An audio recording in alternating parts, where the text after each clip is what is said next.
আসসালামু আলাইকুম। মালিহা হোসাইন স্বাগত জানাচ্ছি এনটিভির দেশের খবরে। প্রধানমন্ত্রী তারেক রহমান বলেছেন, শিশু রামিসাকে হত্যার বিষয়টি অত্যন্ত হৃদয় বিদারক। আইনের শাসন প্রতিষ্ঠা করতে চায় বিএনপি। আইন মেনে অপরাধীর বিচার নিশ্চিত করা হবে, কিন্তু কিছু সংখ্যক মানুষ রাস্তাঘাট বন্ধ সহ নানা কার্যক্রমের মাধ্যমে আইনের শাসন বাস্তবায়নে বাধা দিচ্ছে। প্রধানমন্ত্রী বলেন, যারা ঘোলাটে পরিস্থিতি তৈরির চেষ্টা করছে তারা দেশের মানুষকে নিয়ে ভাবে না। ময়মনসিংহের ত্রিশালে বৈলর ইউনিয়নের ধরার খাল পুনঃখনন উদ্বোধনে এসে এমন মন্তব্য করেন প্রধানমন্ত্রী তারেক রহমান। ইফতেখার রেজার রিপোর্ট। যে সময়টিতে পানির স্তর দিনকে দিন নেমে যাচ্ছে নিচে, বাড়ছে বৈশ্বিক উষ্ণায়ন, ঠিক সেই সময় প্রাণ ও প্রকৃতির ভারসাম্য রক্ষায় শহীদ রাষ্ট্রপতি জিয়াউর রহমানের দেখানো পথে দেশের বিভিন্ন প্রান্তে পুনঃখাল খননের মাধ্যমে আরও বেশি ফসল উৎপাদন, মাছের চাহিদা পূরণ সহ গ্রামীণ অর্থনীতি আরও বেশি সচল করার কাজে হাত দিয়েছে বিএনপি সরকার। খালপাড়ের সংক্ষিপ্ত সমাবেশে প্রধানমন্ত্রী বলেন, নির্বাচনে দেশের জনগণ যাদেরকে প্রত্যাখ্যান করেছে তারা নানা ধরনের ষড়যন্ত্র করছে। বিভ্রান্তি ছড়িয়ে দেশের মানুষের ভাগ্য নিয়ে আর ছিনিমিনি খেলতে দেওয়া হবে না বলেও হুঁশিয়ারি উচ্চারণ করেন তিনি। আজ থেকে আমাদেরকে সতর্ক থাকতে হবে যে যারা বিভ্রান্তি ছড়ানোর চেষ্টা করছে, যারা আইনের শাসনকে প্রতিষ্ঠিত হওয়ার জন্য বাধাগ্রস্ত করছে, যারা মানুষকে বিভ্রান্ত করার চেষ্টা করছে, তাদের বিরুদ্ধে আসলে আমরা আজকে সজাগ থাকবো, তাদের বিরুদ্ধে আমরা সতর্ক থাকবো। নেতাকর্মীদের উদ্দেশ্যে তিনি বলেন, যারা এই অরাজকতা সৃষ্টি করছে তারা তলে তলে 5 আগস্টের বিতাড়িত শক্তির সাথে যোগসাজশ করছে।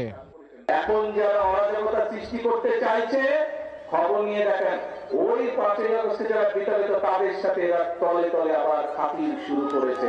আমরা এই দেশ থেকে স্বৈরাচারকে বিদায় করেছি। এখন বাংলাদেশের মানুষ দেশ গঠন করতে চায়, বাংলাদেশের মানুষ তার ভাগ্যের পরিবর্তন করতে চায়। তারেক রহমান বলেন, অপরাধী যেই হোক তাকে শাস্তি পেতেই হবে, কিন্তু কেউ কেউ সুশাসন বাধাগ্রস্ত করতে চায়। অত্যন্ত অন্যায়, অত্যন্ত দুঃখজনক একটি হৃদয় বিদারক একটি ঘটনা ঘটছে। এই ছোট্ট বাচ্চাকে কিভাবে হত্যা করা হয়েছে দেখেছেন। এখন আমরা প্রথম থেকে বলে এসেছি যে আইনের দৃষ্টিতে কোন ব্যক্তি যদি অপরাধ করে তার শাস্তি পেতে হবে। দেশের স্বাধীনতা, সার্বভৌমত্ব ও উন্নয়নের বিষয়ে তার সরকার অবিচল বলেও দৃঢ় প্রত্যয়ী প্রধানমন্ত্রী। খরা ও অনাবৃষ্টি মোকাবেলায় সরকার হাতে নিয়েছে খাল খনন ও পুনঃখননের কাজ। খাল খনন হলে সংরক্ষিত থাকবে বর্ষার পানি, আর সেই পানি ব্যবহার হবে সেচের কাজে। গ্রামীণ অর্থনীতিতে আসবে গতি, দেশের প্রান্তিক মানুষ হবে অর্থনৈতিকভাবে ক্ষমতায়িত। Iftekhar Reza, NTV news, Trishal, Mymensingh. সরকার 1 মাসের মধ্যে শিশু রামিসার ধর্ষণ ও হত্যার সর্বোচ্চ শাস্তি নিশ্চিত করবে বলে জানিয়েছেন প্রধানমন্ত্রী তারেক রহমান। বিকেলে ময়মনসিংহের ত্রিশালে জাতীয় কবি কাজী নজরুল ইসলামের 127তম জন্মবার্ষিক উদ্বোধনী অনুষ্ঠানে তিনি এমন কথা জানান। ঢাকার মিরপুরে একটি নিষ্পাপ মেয়ের নির্মম মৃত্যুর মাধ্যমে মানুষের মানবিক মূল্যবোধের চূড়ান্ত অবক্ষয়ের চূড়ান্ত প্রমাণ মিলেছে।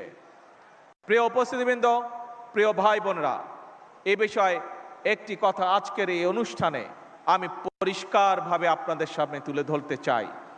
এই ধরনের শিশু নির্যাতন বা নারী নির্যাতন বর্তমান সরকার কোনোভাবেই মেনে নেবে না, এবং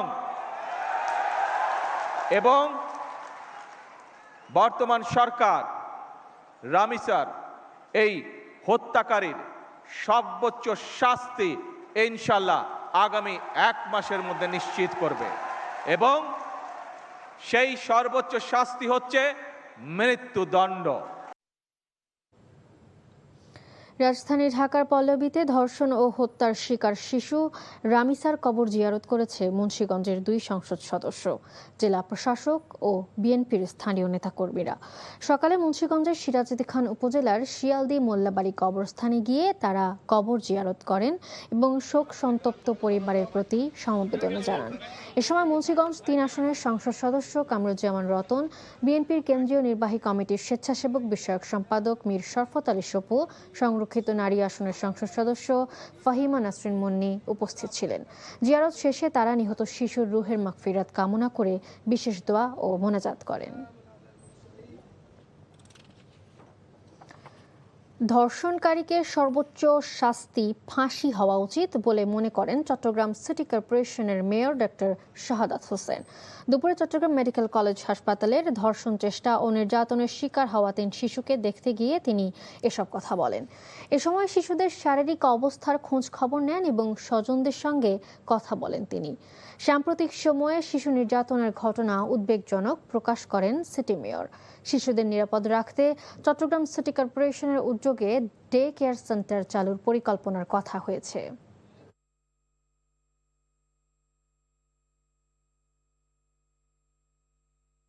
সর্বোচ্চ মৃত্যুদণ্ডের মাধ্যমে ফাঁসি কাস্টে ঝুলিয়ে এবং সেটা অতি দ্রুত বিচারের মাধ্যমে 1 সপ্তাহের মধ্যে তাদের বিচার করে তাদেরকে ফাঁসির কাস্টে ঝুলিয়ে মৃত্যুদণ্ড নিশ্চিত করতে হবে।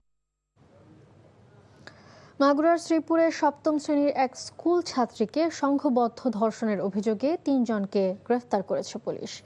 পুলিশ জানায় সৌরভ নামে এক কিশোরের সাথে ওই ছাত্রীর প্রেমের সম্পর্ক গড়ে ওঠে। বিয়ের প্রস্তাবে রাজি না হওয়ায় গত 4 মে শ্রীপুর থানার টেম্পো স্ট্যান্ড থেকে জোর করে তার মেয়েকে তুলে নিয়ে যায় সৌরভ ও তার সহযোগীরা।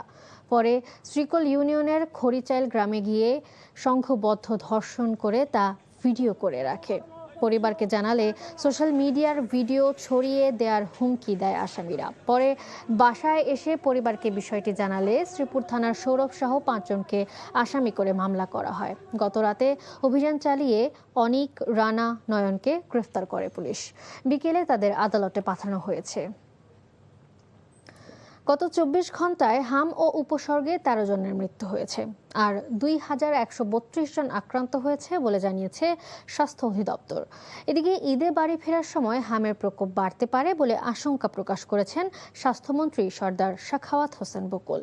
দুপুরে সচিবালয়ে সাংবাদিকদের প্রশ্নের জবাবে তিনি এমন আশঙ্কার কথা জানান। এর আগে international federation of red cross and red crescent societies IFRC'র পক্ষ থেকে 11 set ventilator, 27 set nebuliser, 27 set oxygen flowmeter ও 1 লাখ স্যালাইন স্বাস্থ্যমন্ত্রীর নিকট হস্তান্তর করা হয়। 1,80,00,000 শিশুকে হামের টিকা প্রদানের সরকারের যে লক্ষ্যমাত্রা ছিল তার বিপরীতে 1,84,00,000 শিশুকে টিকা দেওয়া হয়েছে বলে জানান মন্ত্রী। হামের টিকার সংকটের জন্য যারা দায়ী তাদের বিরুদ্ধে কোনো ব্যবস্থা নেওয়া হবে কিনা এমন প্রশ্নের জবাবে স্বাস্থ্যমন্ত্রী বলেন, দায়ীদের খুঁজে বের করার চেয়ে পরিস্থিতি সামাল দেয়া এখন জরুরি বলে মনে করেন তিনি। বিশেষজ্ঞ ডাক্তাররা অ্যাপ্রিহেন্ড করতেছেন যে ফ্রি মিক্সিং এর ফলে এই ঈদে বাস যাত্রা, ট্রেন যাত্রা, আত্মীয় স্বজনের বাড়িতে বেড়াতে যাওয়া, এইভাবে যদি হাম রোগীর সংস্পর্শে ভালো মানুষগুলি আসে, সুস্থ বাচ্চারা, তাহলে দেয়ার ইজ এ পসিবিলিটি, একটা সম্ভাবনা থাকবে আরেকটু বেড়ে যাওয়ার। জুলাই সনদের ভিত্তিতে রাষ্ট্র সংস্কার না করলে সংসদে এবং রাজপথে আন্দোলনে নামার হুঁশিয়ারি দিয়েছেন বাংলাদেশ জামায়াত ইসলামের সেক্রেটারি জেনারেল অধ্যাপক মিয়া গোলাম পরওয়ার। তিনি বলেন, দেশের বর্তমান রাজনৈতিক পরিস্থিতিতে বিএনপি এক ধরনের দ্বিধা ও সংকটের মধ্যে পড়েছে। সংস্কার প্রশ্নে তাদের অবস্থান এখন অস্পষ্ট হয়ে গেছে। এই অবস্থা চলতে থাকলে সংসদে ও রাজপথে আন্দোলন করবে জামায়াত। দুপুরে ঝালকাঠি শহরের একটি কমিউনিটি সেন্টারে জেলা জামায়াত আয়োজিত রোকন সম্মেলনে তিনি এসব কথা বলেন। আগামী স্থানীয় সরকার নির্বাচন অবাধ, সুষ্ঠু ও নিরপেক্ষ না হলে দেশে রাজনৈতিক অস্থিরতা আরও বাড়বে বলেও জানান তিনি। দেশে তাহলে সংকটটা কি? সংকট হচ্ছে একদিকে বিএনপি বলছে আমরা জুলাই সনদ অক্ষরে মানি, আমরা বলছি না তোমরা মানো না, তোমাদের মানতে হবে, এই জন্য এই সংস্কার পরিষদ করো, বৈঠক ডাকো, সংশোধন করো, তা না হলে আমরা সংসদে এবং রাজপথে আমাদের আন্দোলন চলবে। রাশিয়া ইউক্রেন যুদ্ধে মাইন বিস্ফোরণে নিহত কিশোরগঞ্জের করিমগঞ্জ উপজেলার জাহাঙ্গীর হোসাইনের পরিবারে চলেছে শোক। নিহত জাহাঙ্গীর উপজেলার জয়কা ইউনিয়নের কান্দাইল বাগপাড়া গ্রামের বাসিন্দা। গত 18 মে ইউক্রেন সীমান্ত এলাকায় রাশিয়া নিয়ন্ত্রিত অঞ্চলে মাইন বিস্ফোরণে জাহাঙ্গীর সহ আরও 2 বাংলাদেশি নিহত হয়। শুক্রবার বিকেলে জাহাঙ্গীরের মৃত্যুর খবর পায় পরিবার। এরপর থেকে ছেলের শোকে বারবার মূর্ছা যাচ্ছেন মা। একমাত্র উপার্জনক্ষম ব্যক্তিকে হারিয়ে অনিশ্চিত ভবিষ্যৎ দেখছে পরিবার। এবার ঝিনাইদহে এনসিপির কেন্দ্রীয় যুগ্ম সদস্য সচিব তারেক রেজা সহ ২২ নেতাকর্মীর নাম উল্লেখ সহ অজ্ঞাত ৫০ থেকে ৬০ জনকে আসামি করে মামলা করেছে ছাত্রদল। দুপুরে ঝিনাইদহ সদর থানায় হামলার অভিযোগে মামলাটি দায়ের করেন জেলা ছাত্রদলের সাবেক সহসভাপতি এনামুল কবির। এর আগে শুক্রবার রাতে জেলা ছাত্রদলের ৮ জন নেতাকর্মীর নাম উল্লেখ সহ অজ্ঞাত ১১০ জনের বিরুদ্ধে এনসিপি কেন্দ্রীয় যুগ্ম সদস্য সচিব তারেক রেজা বাদী হয়ে একটি মামলা দায়ের করেন। শুক্রবার দুপুরে জেলা শহরের পুরাতন কালেক্টরেট জামে মসজিদে জুমার নামাজ শেষে বাইরে বের হলে এনসিপির মুখ্য সমন্বয়ক নাসিরউদ্দিন পাটোয়ারির উপর ডিম নিক্ষেপ ও হামলার ঘটনা ঘটে। এতে বেশ কয়েকজন আহত হয়। হামলার জন্য ছাত্র ও যুবদল নেতাকর্মীদের দায়ী করেন নাসিরউদ্দিন পাটোয়ারি, তবে ছাত্রদলের পক্ষ থেকে অভিযোগ অস্বীকার করা হয়।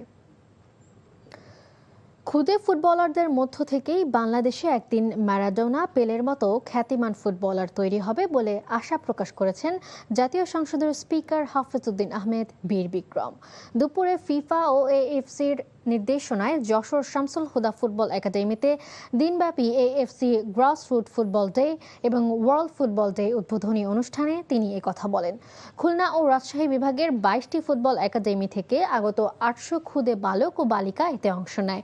এখান থেকে বাছাই প্রক্রিয়া শেষ করার পর তাদের ঢাকায় প্রশিক্ষণ দেওয়া হবে। অনুষ্ঠানে বিশেষ অতিথি ছিলেন বাংলাদেশে নিযুক্ত আর্জেন্টিনার রাষ্ট্রদূত মার্সেলো সেসা, পাকিস্তানের হাইকমিশনার ইমরান হায়দার, বাফুফের সভাপতি তাবিথ আউয়াল।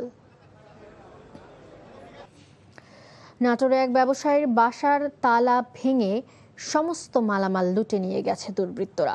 স্বজনরা জানায়, কনস্ট্রাকশন ব্যবসায়ী মোহাম্মদ সুজন বেশ কিছুদিন ধরে পরিবার সহ ঢাকার বাসায় অবস্থান করছেন। নাটোরের বাসা ফাঁকা থাকার সুযোগে গতরাতে একদল ডাকাত ওই ব্যবসায়ীর বাড়ির ভেতরে প্রবেশ করে। এ সময় ডাকাতরা বাসার সমস্ত মালামাল তছনছ করে এবং স্বর্ণালংকার, নগদ টাকা সহ অধিকাংশ মূল্যবান সামগ্রী লুট করে নিয়ে যায়। মিথ্যা অভিযোগ ও হয়রানিমূলক রাজনৈতিক মামলার প্রতিবাদে সংবাদ সম্মেলন করেছেন কাউরান বাজার ব্যবসায়ী কল্যাণ সমিতির সাধারণ সম্পাদক মোহাম্মদ শরীফুল ইসলাম শরীফ। সংবাদ সম্মেলনে তিনি অভিযোগ করে বলেন, দীর্ঘ সময় সুনামের সাথে কাউরান বাজারে ব্যবসা করে আসলেও একটি কুচক্রী মহল গত ২০ এপ্রিল সামাজিক যোগাযোগ মাধ্যমের অপব্যবহার করে একটি অখ্যাত ইউটিউব চ্যানেলের মাধ্যমে তাকে চাঁদাবাজ আখ্যা দিয়ে মিথ্যা তথ্য প্রচার করে। এছাড়াও একটি পত্রিকায় তার বিরুদ্ধে মিথ্যা সংবাদ প্রচার করা হয় বলে অভিযোগ করেন তিনি। বগুড়ায় পবিত্র ঈদ উল আজহা উপলক্ষে মানবিক সহায়তার আওতায় ২১টি ওয়ার্ডের অতি দরিদ্র, অসহায় ও দুস্থ পরিবারের মাঝে ভিজিএফের চাল বিতরণ করা হয়েছে। সকালে এই কার্যক্রমের উদ্বোধন করেন সিটি কর্পোরেশনের প্রশাসক এম.আর. ইসলাম স্বাধীন। এ সময় ৪,৬২৫ জন অসহায় মানুষের মাঝে এই চাল বিতরণ করা হয়েছে। এছাড়াও সিটি কর্পোরেশনের নতুন প্রশাসক এম.আর. ইসলাম স্বাধীনকে বিভিন্ন সংগঠনের পক্ষ থেকে ফুল দিয়ে শুভেচ্ছা জানানো হয়।